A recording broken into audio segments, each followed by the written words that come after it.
too for the show. Pay for the no commercials. Absolutely. All right. Anyway, y'all, coming to the stage is this cute young man over here. He'll probably steal your woman if you don't put a leash on her. Give it up for Mr. Jason. Woo!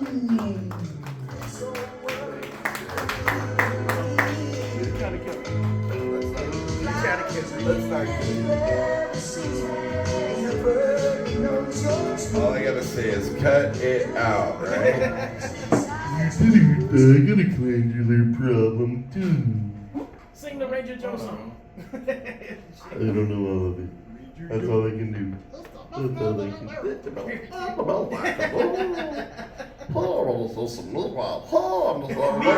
What you know about meat wine? What you know about meat wine? What you know about meat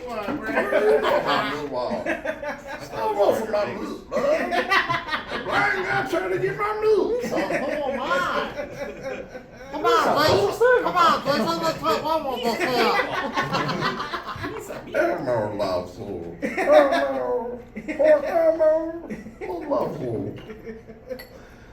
Oh, good evening, guys. My name is Jason. Thank you, Evil, for introducing me. Thank you, Dan, over there. Evil, our host, just in case you guys don't know, he does have some merchandise to sell, right? What do you have? Some shot glasses, Evil? Some ashtray. Keychains? Ashtray. If anybody in here is interested in something. Of course, the blind guy has keychains, right? I don't understand that. What's he driving, putting on his car? Keys? I don't know. But anyway. Living the dream through them. If anybody wants some merchandise from him, hey, he's got some merchandise. And, yeah, we were admiring your hair, Carl, when you were doing that death metal stuff. We were like, it doesn't look like he's got hairspray in it, but what do you put in your hair? Because it wasn't moving. We were like, hey, Bobby, my buddy. I just got up here. Perfect timing. I love you, brother. So, yeah, Carl, what do you put in your hair? Just Cabbage Patch juice? Yeah.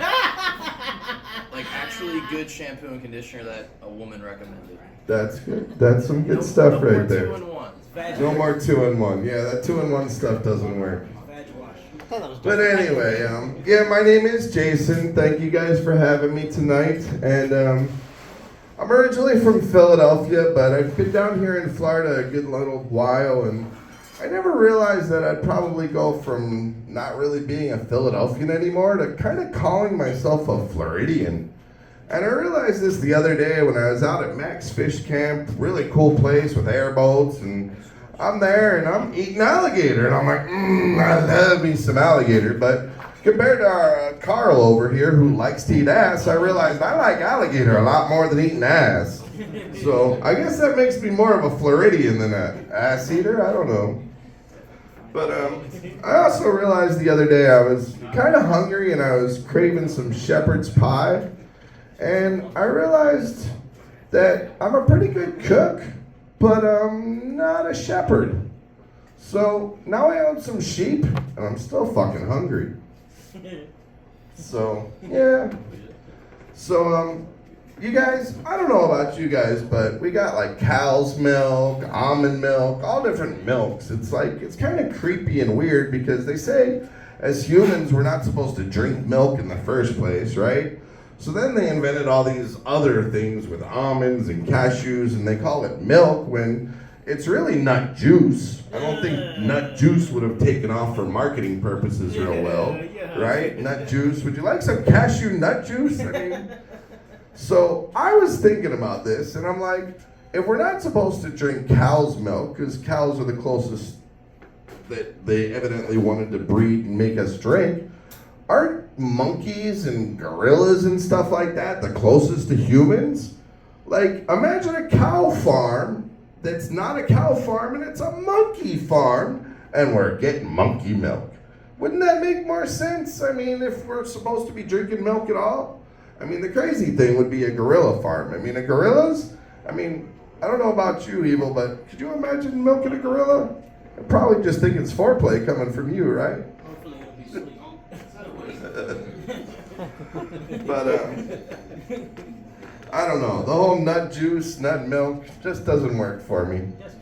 But life's a little crazy. I have a daughter, and when my daughter was being born, we used a midwife.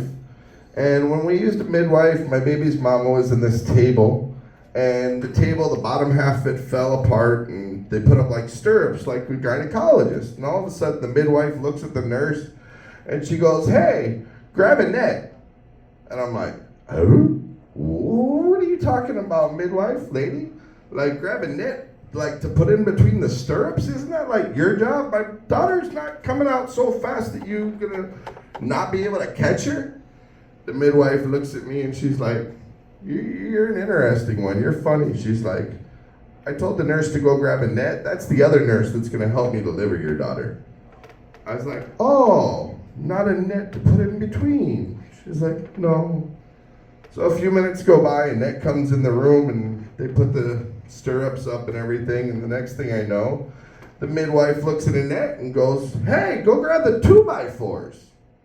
I look at the midwife, I'm like, after asking for Annette, what the hell are you trying to build over here with 2x4s? She looks at me, she's like, 2x4s? You're thinking of a wooden thing. She's like, no. In the nursing industry, we call 2x4s gauze pads. I was like, oops, I guess you're not going to build a house over there with my daughter. Thank you. Let's see. So, when I was a kid, I can't say I was the smartest kid. I wasn't the dumbest kid, but I kind of took English a little too literally. And when I say literally, I thought like the Jehovah's Witnesses, when I heard about them at first, they were all like a group of people that had witnessed something, like a plane crash, a train crash. Like, they all like witnessed something that they were so fucked up that they had to go to a meeting once a week. Little did I know the meeting was like going to church. It's kind of like I thought at first the NAACP was the National Association Against Colored People. Oops. Little did I know it was for them. It's kind of like a creamery. When, as a kid, I kept going past a creamery and I thought it was where they made ice cream. And no matter how many times my mom like explained to me, no, this is where they burn people and whatnot, I don't know, I just couldn't, with my weird imagination, get like Auschwitz with sprinkles out of my head. Ooh, that one didn't go over well. But anyway. That's how you feel? Crematorium, creamery, I don't know. Anyway, so living in Miami, I realized that Jesus, he can go two ways. And I'm not talking about gay or straight. I'm talking about the pronunciation, okay? So if it's all beautiful, holy, died on a cross, literally nailed it, that's Jesus. If all of a sudden he comes and shows up 3 hours late, smelling like weed, wants to get paid under the table, carrying a 6-pack of Modelo, that's Jesus. If it's all holy and beautiful, that's Jesus. If it's holy shit, that's Jesus. If all of a sudden ice is knocking at your door and you see a guy run by and hide under your bed, that's Jesus praying that Jesus ice doesn't catch him. Jesus, he walked on water. Jesus, that guy ran around on your roof at 3 a.m. going, hey, where's the weed?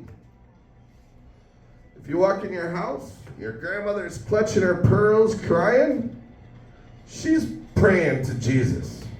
If you walk in your house and all of a sudden you hear, and your girlfriend's getting banged, she's screaming Jesus' name. Let's see. Have you guys seen the Carvana? They're billing it as like the car vending machine.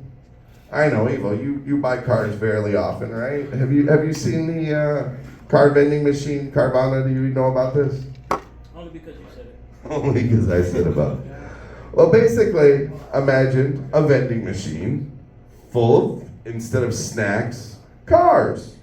So they literally, I don't know about you, but when I was a kid,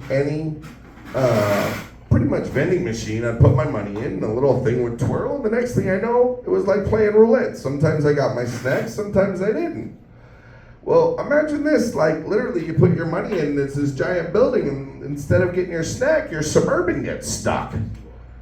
I mean, what are you gonna do? Go up to the side of the building and just be like, come on, give me my fucking candy, I mean my Suburban. It's just, I don't think this car vending machine thing's gonna work.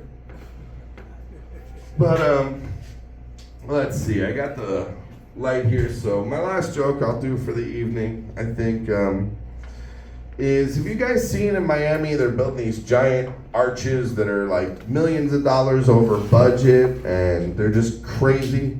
Well, pretty much what they're trying to do is mimic the arches in St. Louis and kind of emphasize them as some sort of icon in Miami.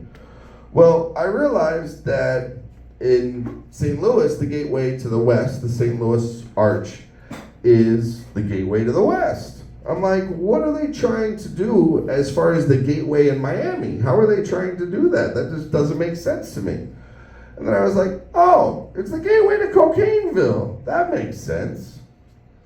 So then I realized that these arches, not only are they your arches, but the real architect that's doing these arches, you'll never guess his real name is Donald McDonald. He's the guy that designed them. So now Miami is getting Miami's McDonald arches, and they're full of cocaine, I guess. I don't know. But all I gotta say is, ba-da-ba-ba-ba, I'm snorting it. On that, thank you guys. Thank you, Circus Bar. Have a good evening, and thank you for my time. Here you go, Eva.